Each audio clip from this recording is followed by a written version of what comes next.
कार्यक्रम के प्रायोजक हैं कमला पसंद, स्वाद में हमेशा 2 कदम आगे।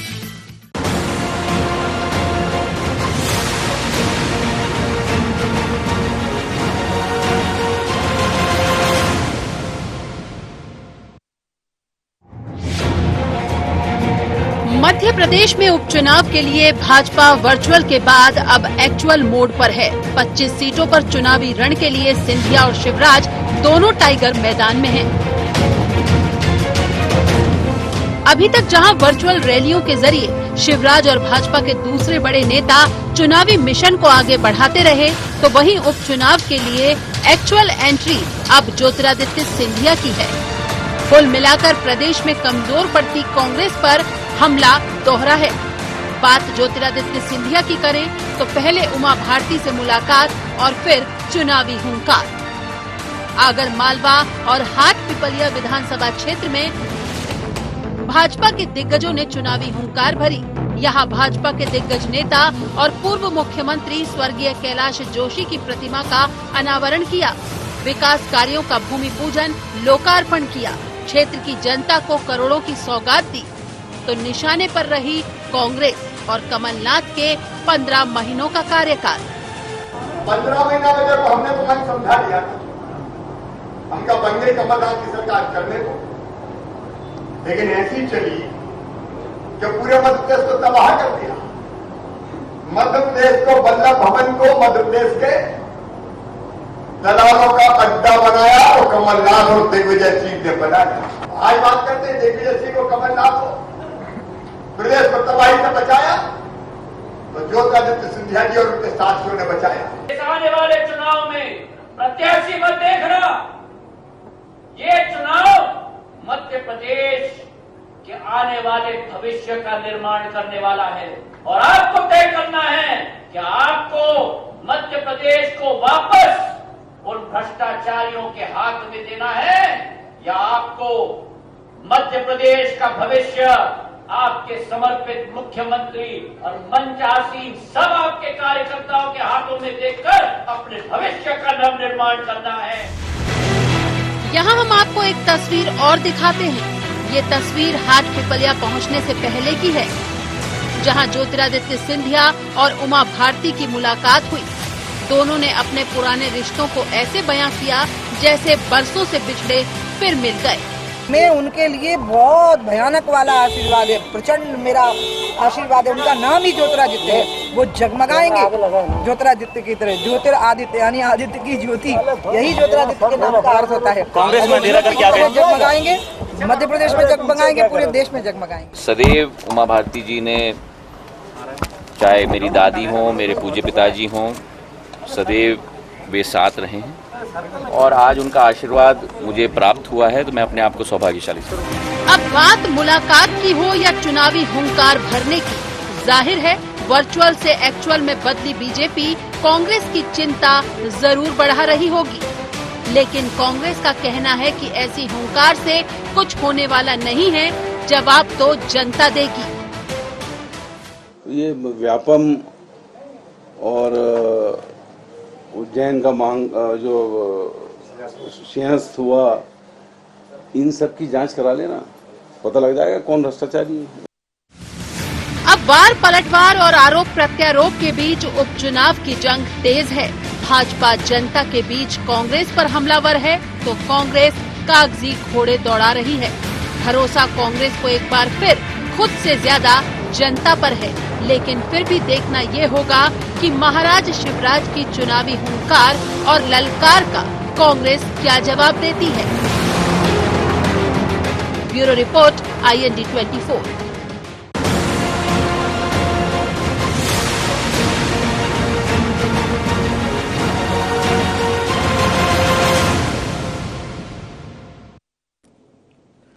नमस्कार, IND agenda all mode on में आपका स्वागत है। मैं हूं आपके साथ नवीन पुरोहित। चर्चा को विस्तार देंगे, उसके पहले IND एजेंडा के मुख्य बिंदुओं की तरफ एक निगाह डालते हैं। उपचुनाव में जनता के सिर कितना चढ़ेगा शिवराज और महाराज का जादू। उपचुनाव में कांग्रेस के लिए ज्योतिरादित्य सिंधिया कितनी बड़ी चुनौती। शिवराज और महाराज की जोड़ी का कांग्रेस के पास क्या तोड़? उपचुनाव में वर्चुअल के बाद एक्चुअल मोड का भारतीय जनता पार्टी को मिलेगा कितना फायदा? नमस्कार, इन्हीं सवालों के साथ चर्चा में आप सबका पुनः स्वागत है। मध्य प्रदेश में बहुप्रतीक्षित मंत्रिमंडल का विस्तार और उसके बाद उनके विभागों का वितरण हो चुका है और अब कांग्रेस के पास ये कहने के लिए कतई कोई गुंजाइश नहीं है कि भारतीय जनता पार्टी और सिंधिया खेमे में एक मनमुटाव है, एक दूरी है, एक असमंजस है, खेमेबाजी है, असंतोष है, जिस वजह से विभागों का वितरण नहीं हो पा रहा था। कुल मिलाकर इस मामले का भी पटाक्षेप हो गया और भारतीय जनता पार्टी पूरी तरह से चुनावी मोड में है। वो विधानसभा वार कार्यकर्ताओं से वर्चुअल संवाद कर रहे हैं और एक्चुअल मुलाकात भी कर रहे हैं। कांग्रेस भी कर रही है, लेकिन भारतीय जनता पार्टी ने अपने सारे घोड़े खोल दिए हैं, अपने सारे दरवाजे खोल दिए हैं। भारतीय जनता पार्टी कोई कोर कसर नहीं छोड़ना चाहती कि इन उपचुनावों में कोई ऐसी बात हो जाए जिस वजह से सरकार पर कोई संशय आए। वो चाहती है कि ये जो उपचुनाव हैं वो सरकार का मार्ग प्रशस्त करें और इस वजह से शाम दाम दंड भेद हर तरह से भारतीय जनता पार्टी मैदान में उतर चुकी है। कांग्रेस अपनी तैयारियां कर रही है, लेकिन कांग्रेस की जो चिंताएं हैं वो आसपास से जो खबरें आ रही हैं वो और ज़्यादा गहराने वाली हैं, बढ़ाने वाली हैं। राजस्थान में जिस प्रकार का मध्य प्रदेश में एक गतिरोध पैदा हुआ था, वही गतिरोध राजस्थान में भी है। तो इस प्रकार के गतिरोध मानस को कमजोर करते हैं, मनोबल तोड़ते हैं और कहीं ना कहीं दूसरे दल को उंगली उठाने का मौका देते हैं। तो भारतीय जनता पार्टी के पास चुनावी माहौल में एक और नई चीज मिल गई है कि देखिए, ये युवाओं का, प्रतिभाशाली लोगों का सम्मान नहीं करते हैं, कांग्रेस में उनकी कदर नहीं है। और सचिन पायलट मध्य प्रदेश की राजनीति में भी कुछ विमान तो ऐसे उड़ाएंगे आरोप प्रत्यारोपों के जिनका फायदा भारतीय जनता पार्टी को मिलना तय है। तो ऑल मोड ऑन कर दिए हैं भारतीय जनता पार्टी ने। इसी मुद्दे पर करेंगे चर्चा। हमारे साथ चर्चा में शामिल है मिलन भार्गव जी, मीडिया वार्ताकार हैं भारतीय जनता पार्टी के, युवा मीडिया वार्ताकार हैं, युवाओं का जमाना है। अवनीश बुंदेला जी, युवा प्रवक्ता मध्य प्रदेश कांग्रेस के। अतुल पाठक जी, ये भी वरिष्ठ हैं लेकिन युवा पत्रकार हैं। आप समस्त महानुभावों का बहुत बहुत स्वागत है। सीधा सवाल कर लेता हूं अवनीश जी आपसे कि जो एक प्रश्न आप खड़ा करते थे कि सारे गद्दार चले गए, अब प्योर है, प्योर फॉर श्योर, ऐसा नारा आपने दे दिया था, लेकिन प्रद्युमन लोधी जी चले गए। जो फूट फूट कर रोए थे कमलनाथ जी के इस्तीफे के समय, जो फूट फूट कर रोए थे, वो आज भारतीय जनता पार्टी के विचारों में खोए थे कि हमें बहुत आनंद हो रहा है, यहाँ मंगल हो रहा है, कमलनाथ जी से कोई शिकायत नहीं है, लेकिन ये विचारधारा हमारी यहाँ सूट कर रही है। आखिर ये हो क्यों रहा है? देखिए नवीन जी, ये भारतीय जनता पार्टी पूरी तरह से जनतंत्र को, लोकतंत्र को खत्म करने पर आमदा है, क्योंकि इस तरह का कभी मध्य प्रदेश में इस तरह का वातावरण कभी देखने को नहीं मिला कि आप अपने आप को संगठनात्मक पार्टी कहते थे, आप अपने आप को कैडर बेस्ड पार्टी कहते थे। कैडर कहां रह जाता है? जो व्यक्ति सुबह सदस्यता लेता है, आप 6 घंटे बाद उसको कैबिनेट मंत्री का दर्जा दे देते हैं। मैं तो नवीन जी एक बात और प्रश्न उठा रहा हूं कि ये जो इन्होंने प्रद्युमन लोधी और प्रदीप जायसवाल को जो कैबिनेट मंत्री का दर्जा दिया, ये कहीं ना कहीं शिवराज ने सिंधिया जी पर दबाव बनाने के लिए किया है कि हम सिर्फ आपके आश्रित नहीं है, हमारे पास अपनी भी व्यवस्थाएं हैं। क्योंकि सिंधिया जी ने भले आनंद फानंद में 15-16 मंत्री बन गए हों, आप पर कोई फर्क नहीं पड़ रहा है, आप पर कोई फर्क नहीं पड़ रहा है। नहीं है, हम पे फर्क पड़ रहा है। हम तो आप हम पे फर्क पड़ रहा है नवीन जी, मेरी बात फर्क की बात करिए और अपने फर्क की करिए। बिल्कुल बिल्कुल पड़ रहा है ना, लेकिन आप मुझे बताएं, अगर भाजपा जैसा खरीदार हो, जो प्रधानमंत्री राहत कोष का पैसा जो करोड़ों अरबों रुपए जनता ने दिया कोरोना संक्रमण काल में, आज वो विधायक खरीदने लोग बिक रहे हैं, आपके लोग इस बात को नोट करिए। मैं आरोप लगा रहा हूं अभी तक कांग्रेस के आप खरीद लीजिए, कांग्रेस के लोगों की निष्ठाएं टिकाऊ है। ये हमारे पास हमारे पास नहीं है पैसा नवीन जी, हमारे पास नहीं है, क्योंकि कोरोना संक्रमण काल में प्रधानमंत्री राहत कोष में जो फंड आया है, आज उस फंड को भारतीय जनता पार्टी विधायकों खरीदने में काम ला रही है। और मैं एक बात बताऊं आपको, आज बड़ा आश्चर्य हुआ कि 2 टाइगर एक मैदान पर एक स्टेज पर देखने को मिले। अब ये देखिए कौन बाद में टाइगर साबित होता है और कौन बाद में सियार या लोमड़ी साबित होता है नवीन जी। और दूसरी बात, आज देखकर बड़ा अच्छा लगा कि लोगों की लेकिन दोनों में से विचारधारा तो दोनों में से मतलब आप ये मान रहे हैं कि दोनों में से एक कोई टाइगर है, मतलब आप तो गिनती नहीं है आपकी, आप तो हिरन जैसी कुलाने। देखिए मैं क्या, देखिए दोनों ने चिल्ला कर कहा है कि अभी टाइगर जिंदा है, तो अब ये है भाई, अगर 2 टाइगर है तो एक जिंदा रहेगा, एक मरेगा। हाँ, तो मतलब और मैं एक बताना चाहता हूँ, आज देखकर बीजेपी का टाइगर ही राज करेगा ना। आश्चर्य, मध्य प्रदेश के राजनीति के जंगल हो रहा नवीन, में बीजेपी का टाइगर दहाड़ेगा। मध्य प्रदेश की राजनीति के जंगल में बीजेपी का टाइगर दहाड़ेगा। आप कहां लाठियां खा रहे हो नवीन जी, तो बताओ। नवीन जी मुझे बोलने देंगे?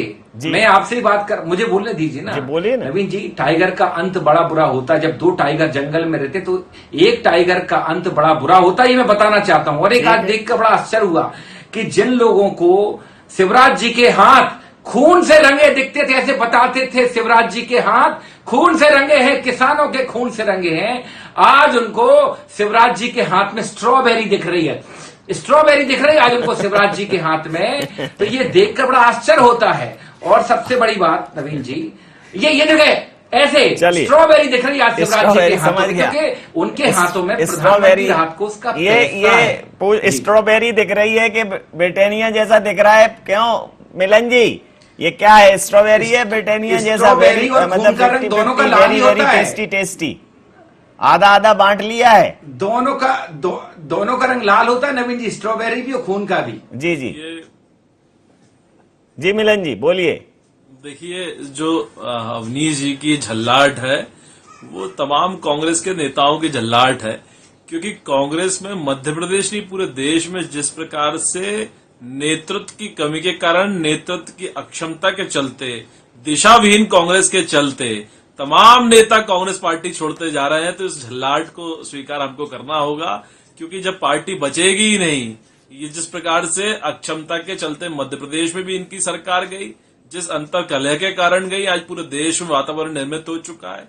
चाहे आदरणीय सिंधिया जी की बात कर लें या सचिन पायलट जी की बात कर लें या उच्च सदन में इनके जो मुख्य सचेतक तक उनकी बात कर लें, ये देखिए इस तरह का घटनाक्रम पहले भी दशकों पे होता रहा है कांग्रेस में।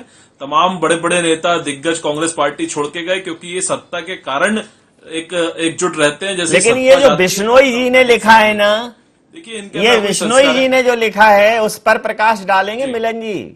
बिश्नोई जी ने लिखा है कि ठीक है, लेकिन भारतीय जनता पार्टी तो ठीक है, जनता भी पूछेगी, कार्यकर्ता तो पूछेगा, उस पर थोड़ा प्रकाश डालेंगे। देखिए, पहली बात तो मैं जिस प्रकार से अवनीश जी जिस प्रकार से अपनी जल्लाहट दिखा रहे हैं, पहले तो इनको जनता के हित की बात करनी चाहिए। जिस प्रकार से प्रधानमंत्री के कोष की बार बार बात करते हैं, इनसे ये पूछ लीजिए क्या इनके चवन्नीनाथ और इनकी पूरी पार्टी जो चवन्नी है, चिल्लर पार्टी है, उसने एक चवन्नी भी जमा करी है प्रधानमंत्री कोष में, जो जिस अपेक्षा से ये मांग रहे हैं किस प्रकार कहाँ खर्च हुआ। देखिए नवीन जी, आपने भी दान किया होगा, मैंने भी दान किया, देश के हर नागरिक ने दान किया, कांग्रेस को छोड़ के। कांग्रेस ने कभी देश में साथ नहीं दिया। इस विभीषिका में भी ये राजनीति करता रहा है, आक्षेप लगाते आए। देखिए, इनको सब कुछ मालूम होता है कि चीन कहाँ कब्जा कर रहा है, चीन ने क्या करा, चीन ने क्या करा, लेकिन इनको ये मालूम नहीं रहता कि इनके विधायक कहाँ है, इनके लोग कहाँ हैं, इनकी पार्टी के नेता क्या चाहते हैं, ये मालूम नहीं है। लेकिन दूसरी तरफ बातें कर देश को अपमानित करना, दूर से भ्रम फैलाना, ये इनकी पुरानी आदत है। और जो इनके नेता सिखाते भी हैं, ट्रेनिंग है इनका, ट्रेनिंग स्कूल है कि किस प्रकार से झूठ का प्रोपेगेंडा कर एक बुनियाद। आपकी बात पर आप दोनों लोगों की बात पर प्रतिक्रिया ले लूं। अतुल जी हैं, अतुल जी से प्रतिक्रिया ले लूं। हमारे साथ वरिष्ठ पत्रकार अतुल जी जुड़े हुए हैं। अतुल जी, दोनों पक्षों को आपने सुना, आपकी प्रतिक्रिया जरूर चाहूंगा। देखिए, दोनों बहुत अच्छे वक्ता हैं, लेकिन जो वर्तमान में मध्य प्रदेश का राजनीतिक सिनेरियो है बड़ा रोचक है। अभी मैं के मिश्रा जी को पढ़ रहा था, वो लिख रहे हैं कि माफ करो महाराज, हमारा नेता शिवराज, अब दोनों हमराज साथ साथ। अब ये दोनों जो है धन सेवक हो गए कांग्रेस के लिए। ज्योतिरादित्य सिंधिया जब कांग्रेस में थे तो जनसेवक थे। इसी तरह से अब ज्योतिरादित्य सिंधिया बीजेपी के लिए प्यारे हो गए। दीपक जोशी का दिया बुझता नजर आ रहा है हाटपिपलिया में, मनोज चौधरी सिरमौर हो गए। तो राजनीति का चाल चरित्र और चेहरा आज की डेट में जनता के लिए तो बहुत मुश्किल है कि वो समझ पाए। और कांग्रेस की हालत निश्चित तौर पे मध्य प्रदेश में अभी ठीक नहीं चल रही, क्योंकि दो टाइगर खुद ही मान रहे हैं कि दो टाइगर हैं बीजेपी में। तो अभी तो दोनों टाइगर एक साथ मिलकर मंच पर हैं और आपने कहा कि जनता से सीधे रूबरू हो रहे हैं, डिजिटल भी हैं और रूबरू भी हैं। तो ये जो स्थितियां हैं, इससे रोचक माहौल यहाँ पर पैदा हुआ है। एक तरफ कोरोना का दौर है, दूसरी तरफ सियासत का दौर है। दोनों ही राजनीतिक दलों को कोरोना से ज्यादा चुनाव जीतने की चिंता है। तो जनता तो अभी देख ही रही है कि ये जो खेल है ये किस करवट किस तरह का रंग लेगा, ये सियासी जमावट है। तो अभी हम लोग भी देख रहे हैं कि आखिर ये दौर जो शुरू हुआ है ये कहाँ तक जाएगा और ये जो बात निकली है वो कितनी दूर तक जाएगी। सही कहा आपने, बात निकली है तो दूर तलक तो जाएगी। तो अभी ये जो नया नया प्रेम हुआ है, इब्तिदाए इश्क में होता है क्या, इब्तिदाए इश्क में रोता है क्या, और आगे आगे देखिए होता है क्या। लेकिन अभी हम आगे थोड़ा सा एक ब्रेक लेंगे और इस शॉर्ट ब्रेक के बाद फिर से हाजिर होंगे चर्चा में।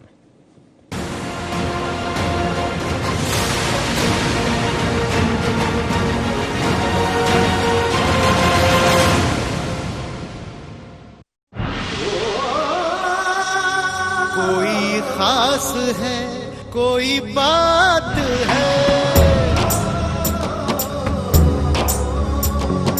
कमला पसंद।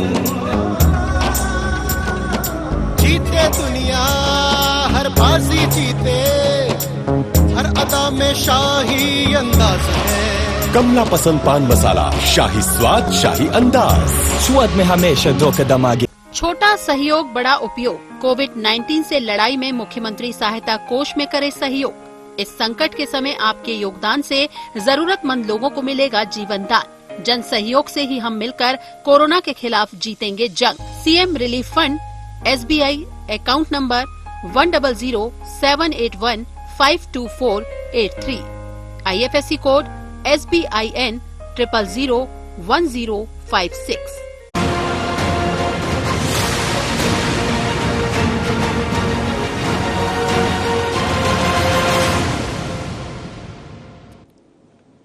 नमस्कार, ऑल मोड ऑन में आपका स्वागत है। सीधा रुख करते हैं अपने मेहमानों की ओर। अवनीश जी, भारतीय जनता पार्टी ने जब सारे विकल्प खुले रखे हैं, हालांकि विकल्प तो आपने भी खुले रखे हैं, नहीं तो कैसे कांग्रेस में बालेंद्र शुक्ल जी की वापसी होती, जो कभी कांग्रेसी थे। हालांकि अगर कांग्रेस में भारतीय जनता पार्टी का कोई नेता आना चाहेगा तो क्या आप नहीं लेंगे? देखिए नवीन जी, सबसे पहले तो मैं आपको बताना चाहता हूं कि आज भी आपने देखा होगा कांग्रेस पार्टी में कुछ पुराने कांग्रेसी वापस आए, चाहे वो राकेश चौधरी जी हों या आपके गुड्डू प्रेमचंद गुड्डू जी। इसके बावजूद दर्द से तड़प रहे हैं, आए तो हैं लेकिन उनको वो क्या क्या लिख रहे हैं नवीन जी। बुला लिया, मैं वही एक तुलना बता रहा हूं। हमारी पार्टी में ऐसा नहीं है कि अगर आप आए और तुरंत आपको मंत्री बना दें या तुरंत आपको टिकट दे दें या तुरंत घोषित कर दें कि आप देखिए, आज भी आप जानते हैं कि चाहे वो प्रेमचंद गुड्डू जी हो, चाहे वो राकेश चौधरी जी, उनके टिकट के लिए भी पार्टी में कहीं ना कहीं विरोधी स्वर हैं कि ऐसे टिकट, मतलब ये हमारा संगठन है, हमारा लोकतांत्रिक संगठन है कि बाकायदा ये पक्का नहीं है, तय नहीं है। भारतीय जनता पार्टी ऐसा नहीं है जो अपने आप को कैडर बेस्ड और संगठन वाली पार्टी कहती थी, आज कोई कैडर और संगठन नहीं है। अभी आपने बात दीपक जोशी जी की उनका दिया बुझा, बिल्कुल निश्चित तौर पे उनके पिताजी पूर्व मुख्यमंत्री रहे हैं और उन्होंने इस प्रदेश में भाजपा को सींचा है अपने खून पसीने से, और आज उनको इस तरह से दरकिनार किया जा रहा है। और एक बात तो नवीन जी आपकी जानकारी के लिए बता दूं, आज ही दीपक जोशी जी ने एक जानकारी दी है कि जिसका ये आज अनावरण करने गए थे, जिस उद्यान का भवन का जो कि कैलाश जोशी जी के याद में बनाया गया है, उसके लिए 15 साल में शिवराज जी ने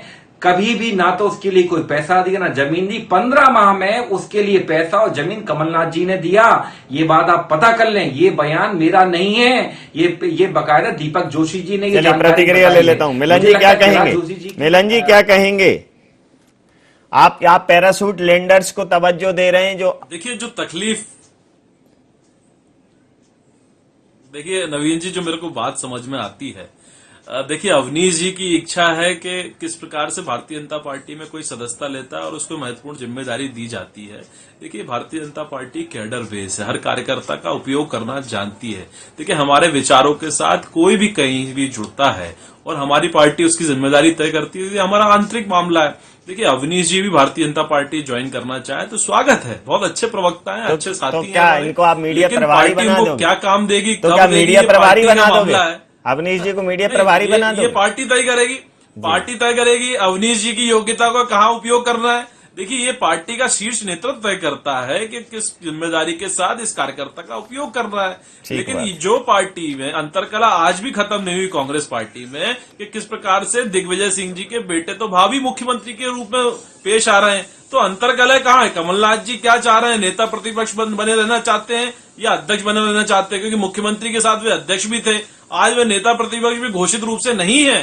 कोई कहता वे बनेंगे, कोई कहता नहीं बनेंगे। अध्यक्ष है, कोई कहता है प्रतिक्रिया ले ले करना पड़ रहा है इनके आज भी मध्य प्रदेश में। अतुल जी से प्रतिक्रिया लेके चर्चा समाप्त करूंगा। अतुल जी, भारतीय जनता पार्टी कह रही है कि भाई जो हमारे पास आता है उसका हम उपयोग करते हैं। अब जो जिस रेंज का व्यक्ति आता है उसका उसी रेंज का प्रयोग किया जाता है। मान लीजिए एक अगर मिसाइल किसी एक देश के पास है और अगर वो दूसरी देश के पास होगी तो मिसाइल का इस्तेमाल मिसाइल की तरीके से होगा। कड़ावीन तो नहीं कर लेंगे उसको कि पटाखा चला लेंगे। भाई मिसाइल रसिया में थी तो मिसाइल थी और जापान में आ गई या भारत में आ गई तो वो कड़ावीन हो जाएगी, मुर्गा छाप पटाखा हो जाएगी। वो तो होना नहीं है। तो भारतीय जनता पार्टी ये बड़ा अच्छे से जानती है कि किसकी मिसाइल का कहाँ इस्तेमाल करना है। और अभी तो कांग्रेस की मिसाइल ही कांग्रेस पे दागी जा रही है। ऐसी मिसाल अभी तक राजनीति में देखी नहीं गई है। नहीं, देखिए मिलन भार्गव ने बहुत अच्छी बात कही और निश्चित तौर पर कांग्रेस से आए ज्योतिरादित्य सिंधिया का बखूबी इस्तेमाल कर रही बीजेपी। और राजेश पायलट हो या अन्य कांग्रेस के जो जुझारू युवा नेता हैं जो उपेक्षित महसूस कर रहे हैं, तो उनको मैसेज भी मिल रहा है कि बीजेपी में कितनी तवज्जो है। तो बहुत सोच समझकर यहाँ पर खेल है बीजेपी का। कांग्रेस के लिए एक बात जरूर कहूंगा मैं कि कुछ तो नाजुक मिजाज हैं हम भी, और ये चोट भी नई है अभी। तो ये नई चोट है, अभी सहन नहीं हो रहा है कांग्रेस से। लेकिन कांग्रेस को इससे उभरना चाहिए और ज्योतिरादित्य को फोकस करने की बजाय अपनी रणनीति पे ज्यादा फोकस करना चाहिए। अभी पूरा फोकस ज्योतिरादित्य पे है इनका। बिल्कुल ठीक है। समय सीमा के चलते मैं ये चर्चा यहाँ समाप्त करूंगा। आप समस्त महानुभावों का बहुत बहुत धन्यवाद, बहुत बहुत आभार। तो भारतीय जनता पार्टी ने अपने सारे मोड खोल दिए हैं, सारे विकल्प खोल दिए हैं। साम दाम दंड भेद के साथ वर्चुअल और एक्चुअल दोनों ही परिस्थितियों में वो मैदान में जाने के लिए तैयार है। वहीं कांग्रेस अभी भी भारतीय जनता पार्टी पर और भारतीय जनता पार्टी में कांग्रेस से गए हुए लोगों पर निशाना साध रही है और ये स्थापित करने का प्रयास कर रही है कि इन्होंने लोकतंत्र की हत्या की है।